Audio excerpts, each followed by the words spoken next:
No one goes to Hank's for his spreadsheets. They go for a darn good pizza. Lately, though, the shop's been quiet, so Hank decides to bring back the $1 slice. He asks Copilot in Microsoft Excel to look at his sales and costs and help him see if he can afford it. Copilot shows Hank where the money's going and which little extras make the dollar slice work. Now Hank has a line out the door. Hank makes the pizza, Copilot handles the spreadsheets. Learn more at m365copilot.com/work. Star Wars is back on the big screen with The Mandalorian and Grogu. Gangsters, war criminals. I'll take out every bad guy in your deck of cards. On May 22nd, feel the Force on the biggest screen possible. The old protect the young, and the young protect the old. This is the way. Buckle up. Always wear your seatbelt. The Mandalorian and Grogu. Rated PG-13. May be inappropriate for children under 13. In theaters May 22nd. Get tickets now. Salut à toutes, salut à tous. Aujourd'hui, c'est le Tour de Romandie qui commence. C'est une course un petit peu particulière quand même, parce qu'il n'y aura que 103 coureurs au départ. C'est une situation rare, voire même inédite, pour une course World Tour d'avoir si peu de monde au départ. Alors pourquoi ? Parce qu'il y a 4 équipes World Tour qui ont décidé de faire l'impasse, de ne pas venir. L'Alpecin Première Tech, la Decathlon CMA CGM, la Lotto Intermarché et l'Uno X Mobility ne sont pas venus. On pourrait se dire, c'est une opportunité pour des équipes de seconde division, de niveau Pro Tour de venir. Non, parce que seule la Tudor, l'équipe suisse, l'équipe locale a été invitée. Peut-être que d'autres ont été invités mais n'ont pas voulu venir, ça on ne sait pas. Mais voilà, du coup, il n'y a que 15 équipes au départ, c'est très étonnant. En fait, chaque équipe pour le Tour a le droit, une fois par saison, de refuser de venir sur une épreuve World Tour. Et il y en a 4 qui ont décidé de le faire sur ce Tour de Romandie. Un Tour de Romandie que l'on annonce en difficulté financièrement, voire même ce pourrait être la dernière édition cette année. C'est pour ça que Tadej Pogačar, la superstar, elle, est bien là, fait partie de ces 103 coureurs, parce que Pogačar, il n'a jamais participé au Tour de Romandie. Et s'il veut s'y imposer, ajouter cette petite ligne à son palmarès, il ferait bien de le faire cette année, parce que pas sûr qu'on ait une édition du Tour de Romandie en 2027. Seulement 103 coureurs donc au départ, Tadej Pogačar est là. Autrement dit, le suspense pour la victoire finale est assez faible, voire inexistant. Face à lui, il aura le duo Primož Roglič et Florian Lipovic de la Red Bull Bora Hansgrohe. Il aura Oscar Onley et Carlos Rodriguez, vainqueur il y a 2 ans, ici même, Carlos Rodriguez pour l'Ineos Grenadier. Il aura Lenny Martinez de la Bahrain Victorious. Et sincèrement, c'est à peu près tout. Si quand même Jørgen Nordhagen, le jeune Norvégien de la Visma Lease Bike. Antonio Tiberi sera aussi là pour la Bahrain Victorious, mais on a vu qu'il était en grande méforme. On a Goegan Hart, ancien vainqueur du Giro quand même, qui est là pour la Lidl Trek aussi. Mais en vrai, il n'y a pas grand monde, pas vraiment de gros favoris. On a plus aussi des chercheurs d'étape type David Gaudu, type Luc Plapp, Maro Schmidt, Valentin Paré-Peintre, Pablo Castrillo, Warren Barguil. Voilà, ça c'est des coureurs qui vont vouloir aller chercher des victoires d'étape, parce qu'il y aura moyen dans un parcours qui est assez peu montagneux. Il y a un petit prologue pour commencer, c'est ce qu'on va suivre aujourd'hui. Ensuite, 4 étapes plutôt pour puncher, et seule la dernière étape sera décisive, sera montagneuse, avec une arrivée au sommet qui devrait permettre à Pogačar d'aller chercher la victoire.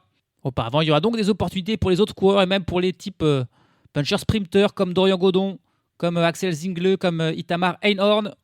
Ça, c'est des coureurs qui peut-être auront aussi leur chance sur des étapes. Tour de Romandie donc assez spécial qui commence par ce petit prologue de seulement 3 km. Les 2 premiers kilomètres sont en descente et puis ensuite on a 800 mètres à environ 7% de moyenne à franchir avant 200 derniers mètres tout plat. Ça va être très rapide évidemment, et Tadej Pogačar, même si ce n'est pas un spécialiste du prologue, il est très bon contre la montre. Il y a une petite ascension, il se pose déjà peut-être comme le favori pour aujourd'hui. Il sera le dernier à partir, Tadej Pogačar. Ce n'est pas lui le tenant du titre, c'est Joao Almeida, son équipier, mais il n'est pas là. C'est donc lui qui a les honneurs du dossard numéro 1 et d'être le dernier à partir aujourd'hui. Parmi les éventuels coureurs qui pourraient aller chercher la victoire, il y a son équipier, Ivo Oliveira, spécialiste des efforts courts, qui avait fait 2e ici même sur le prologue du Tour de Romandie l'an passé. Des coureurs comme Luc Plapp, comme Rémi Cavagna, comme Jakob Söderqvist, Michael Lennard. Et puis aussi les coureurs du classement général, notamment Florian Lipovic ou Primož Roglič, pourraient peut-être aussi aller chercher la victoire sur ce tout petit prologue inaugural de ce Tour de Romandie. Chute de Bellocchi juste devant Armstrong qui est parti dans le terrain. Et attaque de Pierre Rolland. Voilà ce que nous disons depuis le début de ce Tour de France. Une chute terrible. Christopher Froome à pied. Mais quelle image du Tour. On n'a jamais vu ça. 100% cyclisme, le podcast du vélo en direct. Ça va Marion? Désolé. Davide Formolo, l'Italien de la Movistar, est le premier à s'élancer. Et c'est une étape aujourd'hui, ça va aller vite. Il n'y a que 3 km, il n'y a que 100 coureurs. Tous les coureurs partent avec 1 minute d'intervalle. Autrement dit, en 1h30, ce sera fait cette course. Et à noter que tous les principaux favoris, à l'exception donc de Tadej Pogačar qui part en dernier, partent plutôt dans les premiers, dans les 30 premiers. On a tout le monde. On a Luc Plapp, on a Cavagna, on a Oscar Onley, Going Hart, Roglic, Ivo Oliveira, Lenny Martinez, Michael Lennard, Jakob Söderqvist, Florian Lipovic. Ils partent tous dans les 30 premiers du jour. Et puis ensuite, faudra attendre longtemps pour voir Tadej Pogačar. Et il n'est pas impossible que c'est son influence parce que le temps est très couvert et la pluie pourrait peut-être survenir au fur et à mesure de la journée. Et ça pourrait donc être un souci pour Tadej Pogačar si lui partait sous la pluie à l'inverse des autres. D'autant plus qu'il y a pas mal de virages dans ce parcours. Il fait que 3 km, mais il est loin d'être tout droit.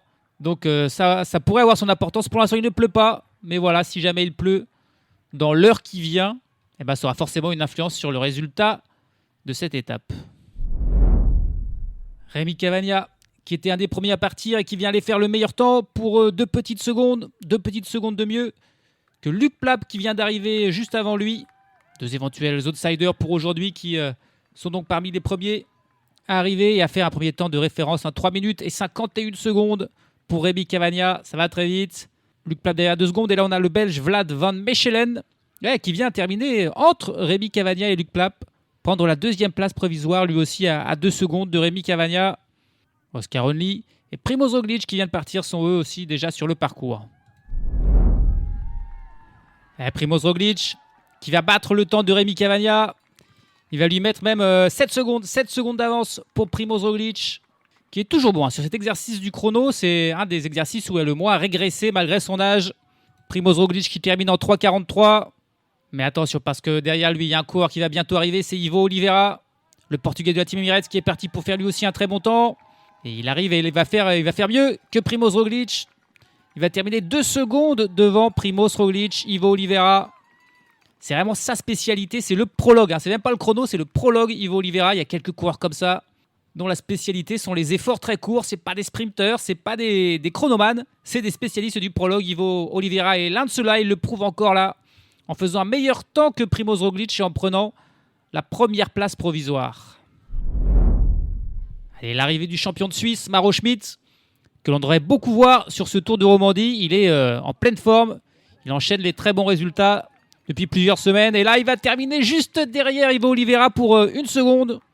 1 seconde derrière Ivo Oliveira pour Mauro Schmid, qui a tout donné. Ça ne suffira pas pour aller s'imposer 2e pour l'instant. Lui qui avait terminé 2e du Tour Down Under en tout début de saison et qui est donc capable peut-être sur un classement général, sur un tour comme ça pas très montagneux, de bien figurer au classement général. En tout cas là il a tout donné, mais c'est pas suffisant pour battre Ivo Oliveira. Et là c'est Lenny Martinez qui arrive et qui termine en 9e position à 11 secondes d'Ivo Oliveira. Il va déjà perdre environ une dizaine de secondes par exemple sur Primož Roglic. Il va en reprendre par contre à Oscar Onley qui a fait un mauvais temps à 29 secondes d'Ivo Oliveira. Oh, attention à le gros temps d'un coureur que j'attendais pas forcément aujourd'hui, c'est Dorian Godon. Je l'attendais plus sur les prochaines étapes pour Puncher Sprinter, mais là il fait un énorme temps, il va faire mieux qu'Ivo Oliveira, et pas qu'un peu, il fait 6 secondes de mieux. 6 secondes de mieux qu'Ivo Oliveira, il termine en 3 minutes 35, presque 53 km/h de moyenne. Très fort ce temps de Dorian Godon, et on voit l'image d'Ivo Oliveira qui était sur le hot site et qui est bien déçu là, de voir Godon exploser son temps. Il voulait la victoire d'étape, et ça ne sera pas encore là pour Ivo Oliveira. Godon qui l'a explosé là. C'est un temps clairement de potentiel vainqueur là pour Dorian Godon. Allez, l'arrivée de Florian Lipovic qui va prendre le 6e temps. Il va terminer derrière son équipier Primož Roglic. Et puis on a un coureur qui a pris la 2e place provisoire. C'est Jakob Söderqvist, le jeune Suédois. Grand espoir du contre-la-montre, mais qui termine quand même lui aussi 6 secondes derrière Dorian Godon. Grosse performance du Français. Et désormais, on a quasiment tous les favoris du jour qui sont partis. Il manque quand même Antonio Tiberi, si jamais il est dans un bon jour. Il manque Jürgen Nordhagen, là, qui ne devrait pas tarder à arriver. Carlos Rodriguez, Axel Zingler, Vitten Philipsen. Quelques coureurs peut-être qui pourraient faire un bon temps, mais ça va être très dur de faire aussi bien là que Dorian Godon. Il y a peut-être bien que Pogačar qui pourrait aller chercher encore ce temps du Français. Allez, il y a des coureurs qui font des bons temps. Albert Vitten Philipsen qui prend le 5e temps. Finn Fisher Black qui arrive à l'instant, qui prend le 7e temps. C'est des bons temps, mais ça reste assez loin, à chaque fois à 7 ou 8 secondes de Dorian Godon. C'est vraiment serré là, entre tous les coureurs derrière Dorian Godon, parce que lui, il a mis 6 secondes à tout le monde. C'est assez impressionnant. Tous les autres sont très serrés. Pour l'instant, c'est toujours Söderqvist le 2e, Oliveira 3e, Schmidt 4e et Vitten Philipsen, donc 5e du classement général. Primož Roglič recule à la 6e place. Mais là, on a vraiment quasiment tous les potentiels favoris du jour qui sont arrivés. Il reste encore environ 50-60 coureurs à partir. Et un seul vraiment qui sera capable probablement de battre Godon, c'est Tadej Pogačar. Et là, on a Axel Zingle qui arrive et qui fait lui aussi un bon temps. Lui aussi prend la 5e place provisoire. Il prend la place de Albert Vitten Philipsen. Mais voilà, on est tous dans des temps très serrés là, entre Söderqvist 2e et Finn Fisher Black 9e. Il n'y a que 2 secondes. Mais par contre, bien loin devant, il y a Dorian Godon. Et comme prévu, personne qui ne s'est approché du temps de Dorian Godon au moment où Tadej Pogačar s'élance. C'est le dernier à partir. Les courses se sont enchaînées, des dizaines et des dizaines, une cinquantaine de coureurs qui sont partis. Et seul Yanis Voisard, qui sera le leader de la Tudor sur ce Tour de Romandie, a réussi à s'intégrer dans le top 10 en prenant la 10e position du classement provisoire. Mais il devrait sortir de ce top 10 ce soir, parce que Tadej Pogačar va arriver. Est-ce qu'il réussira à faire mieux que Dorian Godon? C'est pas sûr. À mon avis, il fera soit 1, soit 2. Mais vraiment, là, le temps du Français est très très fort. Et à noter que juste 2-3 coureurs avant Tadej Pogačar, c'est Jan Tratnik qui est parti, un autre Slovène, mais lui qui court pour la Red Bull Boranzoro. Et alors, j'ai jamais vu un coureur partir aussi doucement, aussi tranquillement dans un chrono. Alors, il est vraiment parti en mode balade, Jan Tratnik.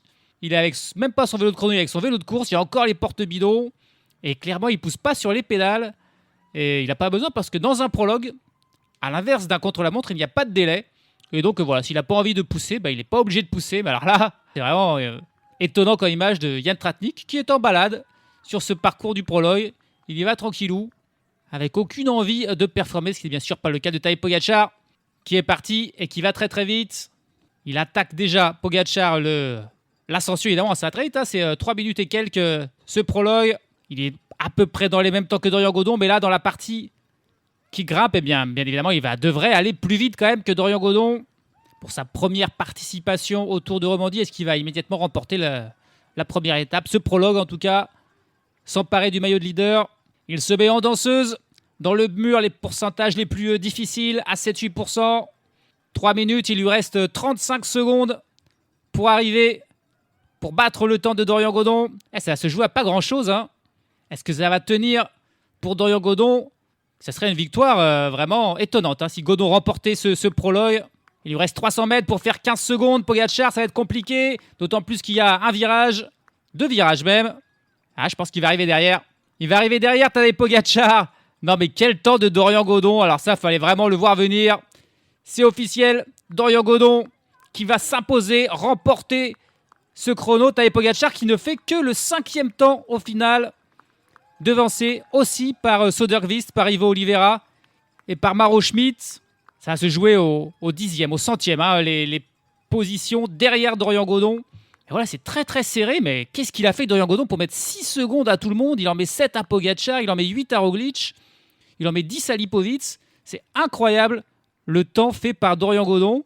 On l'attendait sur les étapes punchy pour aller remporter les sprints. C'est le prologue qu'il remporte aujourd'hui. Et alors, de quelle manière il tourne en 53 km/h, alors que le deuxième, Oliveira et Söderqvist, tournent en 51,4.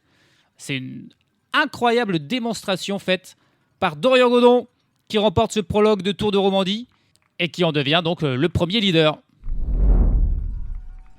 Quelle saison pour l'instant pour Dorian Godon quand même, qui est vraiment très très fort sur ses courses par étapes, ses courses World Tour. Il avait remporté sur Paris-Nice la 7e étape, fait 2e de la 6e. Il avait aussi remporté avec son équipe le chrono par équipe de la 3e étape. Ensuite, il avait remporté 2 étapes sur le Tour de Catalogne, mais aussi fait 2e de la 4e et de la 7e étape. Et là, il remporte ce prologue du Tour de Romandie, s'empare du maillot de leader. Incroyable saison. Il a 29 ans, Dorian Godon. Il ne compte que 19 victoires en carrière désormais, dont 4 de plus cette saison. Et toutes les 4 sont au niveau World Tour. Il n'en comptait que 2 jusqu'à présent. C'était déjà sur ce Tour de Romandie où il avait remporté 2 étapes lors de l'édition 2024. C'était jusqu'à présent ses 2 seules victoires au niveau World Tour. Et après 4 mois en 2026. Il en compte 4 de plus en s'imposant pour la 3e fois sur ce Tour de Romandie. Et cette fois-ci, c'est en s'imposant sur un prologue. Et alors, de quelle manière? 6 secondes et 12 centièmes d'avance sur Ivo Oliveira et Jakob Söderqvist qui font a priori exactement le même temps. Donc pour l'instant, c'est Oliveira qui est annoncé 2e et Söderqvist 3e. Mais il est possible qu'on va affiner ça au centième pour savoir exactement qui est 2e, qui est 3e. Mauro Schmidt 4e à 7 secondes et 6 centièmes. Tadej Pogacar 5e à 7 secondes et 17 centièmes. Et là aussi dans l'exact même temps qu'Axel Zingle qui a fait aussi une très belle performance. Donc là pareil entre la 5e et la 6e place. Peut-être falloir recalculer un tout petit peu pour savoir qui de Pogacar ou de Zingle sera 5 et 6e. Pogacar, c'était la première fois de sa carrière qu'il participait à un prologue. Il n'avait jamais fait un chrono comme ça aussi court. Et il n'a pas réussi à s'imposer. Albert Witten Philipsen qui prend la 7e place. Primoz Roglic 8e. Finn Fischer Black 9e. Et puis Florian Lipovist qui termine 10e à 9 secondes 97 centièmes. Et il y a donc en gros 3 secondes entre le 10e et le 2e.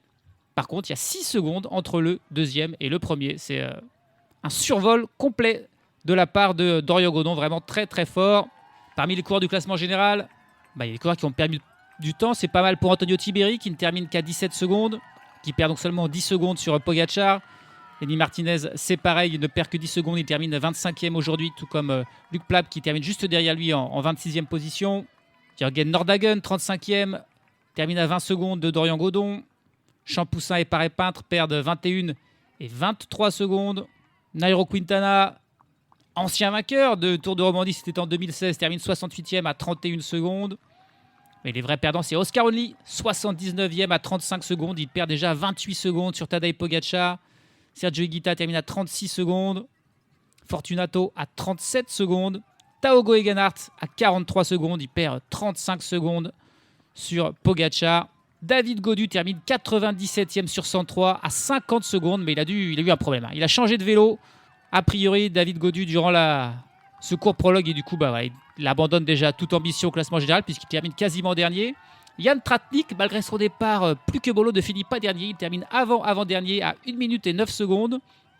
Juste devant Patrick Gamper qui termine à 1:11. Et puis Asbjørn Elmose, coureur de la Jake Olua, qui termine à 2 minutes et 2 secondes.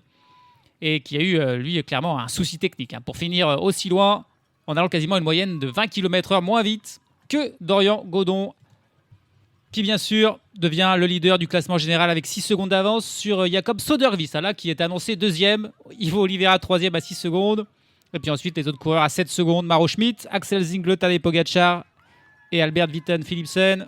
Dorian Godon qui va aussi être bien sûr le leader du classement par points devant Jakob Söderqvist, qui est confirmé en 2e position finalement, et Ivo Oliveira en 3e position. Et puis Dorian Godon aussi leader du classement de la montagne. Il y avait un petit point de la montagne à aller chercher aujourd'hui. C'était en fonction du temps dans l'ascension finale. Et c'est lui qui a fait le meilleur temps. Il prend 5 points devant, encore une fois, Jakob Söderqvist et Ivo Oliveira. Jakob Söderqvist, lui, il va récupérer le maillot de meilleur jeune pour une petite seconde d'avance sur Albert Witten Philipsen. Et 6 secondes sur le jeune français Maxime Decomble de la Groupama FDJ United, qui a aussi fait un très bon temps. 3e au classement du meilleur jeune. Decomble, il a fait 13e de l'étape au final à 12 secondes de Dorian Godon. Alors maintenant, la question, c'est jusqu'à quand Godon va pouvoir garder son maillot. Et demain, ça sera l'étape peut-être la plus difficile pour lui parce qu'il y a une grosse ascension. Alors, c'est quasiment tout plat sur 171 km à l'exception d'une petite bosse, la race de km 500 à 8,5% qu'il faudra franchir à 3 reprises, plutôt en première moitié d'étape. Par contre, à 30 km de l'arrivée, il y a la montée d'Ovronaz, 9 km à 10% de moyenne. Donc là, c'est clairement pour les purs grimpeurs. Et le peloton qui va exploser. Et pas sûr que Dorian Godon parvienne à suivre le rythme des leaders. Par contre, au sommet de ce Ovronaz, il y a 10 km de descente, puis 20 km de plat. Et donc, une victoire en solitaire s'annonce aussi un petit peu compliqué. Ça serait des gros efforts pour Pogacar s'il attaquait dans Ovronaz pour finir tout seul. On attend plus un sprint en petit comité, mais alors vraiment en très petit comité, seulement avec les meilleurs grimpeurs et les leaders du classement général demain. Mais Dorian Godon, avec son maillot de leader, il sera peut-être surmotivé, est en train de s'accrocher parce que si jamais il parvenait à être là dans le final, alors peut-être il lâchera dans Vrenaz, mais voilà, il y a 30 km pour ensuite revenir à l'avant de la course sur la fin. Ça, c'est aussi possible parce que peut-être que les leaders ne vont pas beaucoup collaborer ensemble une fois qu'ils seront dans la vallée. Eh bien, il pourrait gagner le maillot de leader probablement jusqu'à la dernière étape parce que ça sera un petit peu plus facile ensuite. Il n'y a que l'étape 5 où là, Pogačar va tout faire exploser normalement. Ça sera intéressant à suivre cette étape demain avec ce profil donc très particulier, tout plat, mais avec cette immense ascension à franchir à 30 km de l'arrivée pour ce qui sera donc la première étape du Tour de Romandie après ce prologue. Salut à tous, salut à toutes. Putting off replacing your window treatments because you think it's complicated? At Blinds.com, we've spent 30 years proving it doesn't have to be. And today is your last chance to save big on Spring Black Friday deals. Whether you want to DIY it or have a pro to handle everything from measure to install, we've got you. Free samples, real design experts, and zero pressure. Just help when you need it. Shop up to 45% off with minimum purchase, plus get a free professional measure during the Blinds.com Spring Black Friday Last Chance sale. Rules and restrictions apply.